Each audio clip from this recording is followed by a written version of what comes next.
చాలామందికి స్వీట్స్లో పాలకోవా అంటే చాలా ఇష్టంగా ఉంటుంది. కానీ అది లెంతీ ప్రాసెస్ ఏమో అనుకుని చాలామంది ఇంట్లో ట్రై చేయకుండానే వదిలేస్తూ ఉంటారు. అలా కాకుండా ఇది ఎంత సింపుల్ ప్రాసెస్సో ఈ వీడియోలో మీరైతే చూడండి, ఎండ్ వరకు చూడండి వీడియోని.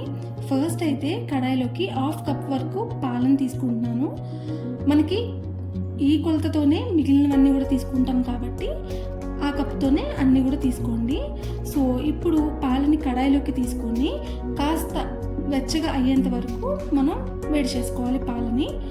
ఇప్పుడు దీన్ని ఇలా కలుపుకుంటూ ఉండాలి. వేడి అయిన తర్వాత స్టవ్ ఆఫ్ చేసుకుని ఇందులోకి అరకప్పు, అంటే పాలు అరకప్పుతో తీసుకున్నాము. సో బెల్లం కూడా అరకప్పుతో ఇలా తురిమేసుకుని తీసుకున్నాం అనుకోండి, మనకి ఈజీగా కరిగి పాలతో పాటు కలిసిపోతుంది. సో ఈ కొలత అయితే మీకు పర్ఫెక్ట్గా అయితే స్వీట్నెస్ అయితే వస్తుంది. అరకప్పు పాలకి అరకప్పు తురుముకున్న బెల్లం వేసుకుని ఈ రెండు కూడా బాగా మిక్స్ చేసుకుని కరిగేంత వరకు బెల్లాన్ని కరిగించుకోవాలి. మనం ఆల్రెడీ వేడిగా ఉన్న పాలతో కరిగిస్తున్నాం కాబట్టి మనకి ఎక్కువ టైం అయితే పట్టదు. ఇలా కలుపుకుంటూ ఉంటే మనకి కరిగిపోతుంది. ఇప్పుడు ఇంకొక కడాయిలోకి ఈ మిశ్రమాన్ని వడగట్టుకుని తీసుకోవాలి. అంటే మనకి బెల్లంలో ఎటువంటి డస్ట్ ఉన్నా, లేదు అంటే బెల్లం మనకి కరగకపోయినా కానీ. తర్వాత ఇందులోకి 1 కప్పు పాల పొడిని వేసుకుంటున్నాను. అరకప్పు పాలకి 1 కప్పు పాల పొడి అయితే వేసుకోవాలి. ఇలా వేసుకున్న తర్వాత ఈ మిశ్రమం మొత్తాన్ని కూడా ఉండలు లేకుండా పాలతో పాటు బాగా కరిగేటట్టు కలిసేటట్టు మనం పాల పొడిని అయితే కలుపుకోవాలి. మనకి బయట దొరికే వాటిల్లో ఎక్కువ మైదా వాడతారు. మనం పాల పొడితో చేసుకుంటున్నాం కాబట్టి ఈ స్వీట్ అనేది ఇంకా కమ్మగా ఉంటుంది. బయట ఏంటంటే పంచదార అండ్ అలాగే మైదాతో చేస్తారు. మనం ఇక్కడ కొంచెం హెల్దీగా ఉండడానికి బెల్లము అండ్ అలాగే పాల పొడితో ఈ స్వీట్ని అయితే మనం ప్రిపేర్ చేసుకుంటున్నాము. మీ దగ్గర ఇవి లేవు అనుకుంటే బెల్లం ప్లేస్లో పంచదార వేసుకోండి, అలాగే పాలపొడి ప్లేస్లో మైదాను కూడా వేసుకోండి. కొలత అయితే సేమ్ ఉంటుంది. సో కొలతలో ఎటువంటి మార్పు లేదు కాబట్టి మీ దగ్గర పాలపొడి లేకపోయినా పంచదార ఆర్ మైదాతో ఈ స్వీట్ని అయితే చేసుకోవచ్చు.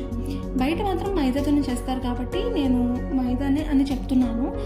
సో లేదు అంటే ఇలా పాలపొడితో చేసుకున్నా కానీ చాలా కమ్మగా అయితే ఉంటుంది. ఇలా మనం అంతా కూడా బాగా కలిసేటట్టు కలుపుకుంటూ ఉండాలి. మనకి ఎక్కువ ప్రాసెస్, ఎక్కువ టైం పట్టేది ఇక్కడేనండి.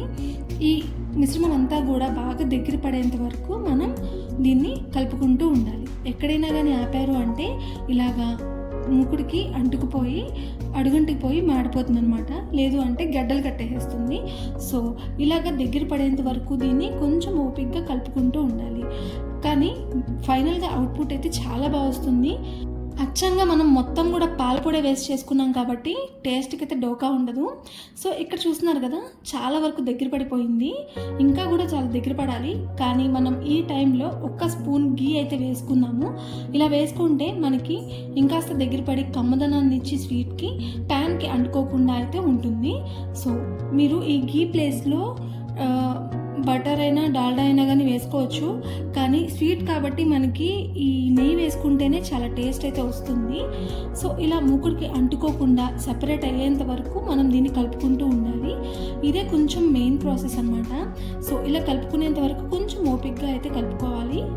చూస్తున్నారు కదా, ఇక్కడ ఆల్మోస్ట్ చాలా వరకు మనకి బాగా దగ్గర పడిపోయిందనమాట.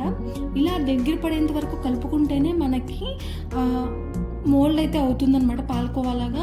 సో ఇలా మనకి బాగా దగ్గర పడిపోయిన తర్వాత దీన్ని ఒక బౌల్లోకి అయితే తీసుకున్నాను. ఒక బౌల్లోకి తీసేసుకుని దీన్ని చల్లారనివ్వాలి కాసేపు.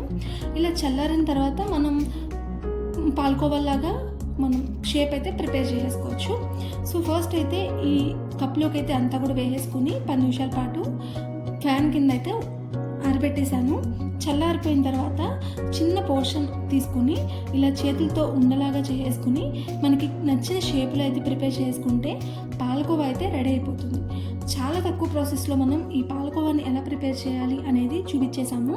అండ్ అలాగే ఇంగ్రీడియంట్స్ కూడా చాలా తక్కువ అయితే మనకి పట్టాయి అన్నమాట. మనం ఎప్పుడైనా ఇలా స్వీట్ చేసుకోవాలి అని అనుకుంటే, ఎస్పెషల్లీ పాలకోవా చేసుకోవాలి అనుకుంటే ఈ వీడియో మీకు ఖచ్చితంగా యూజ్ అవుతుంది.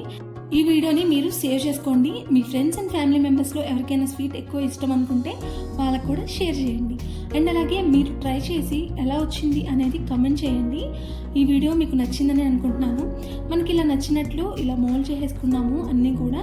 పైన బాదం పప్పులతో కానీ లేదు అంటే జీడిపప్పులతో కానీ ఇలా పెట్టేసుకుని గార్నిష్ చేసుకుంటే టేస్ట్ చాలా బాగుంటుంది, చూడ్డానికి కూడా చాలా బాగుంటుంది. ఎవరైనా గెస్ట్లు వచ్చినప్పుడు కూడా మనం ఇలా ప్రిపేర్ చేసి ఇచ్చేయచ్చు.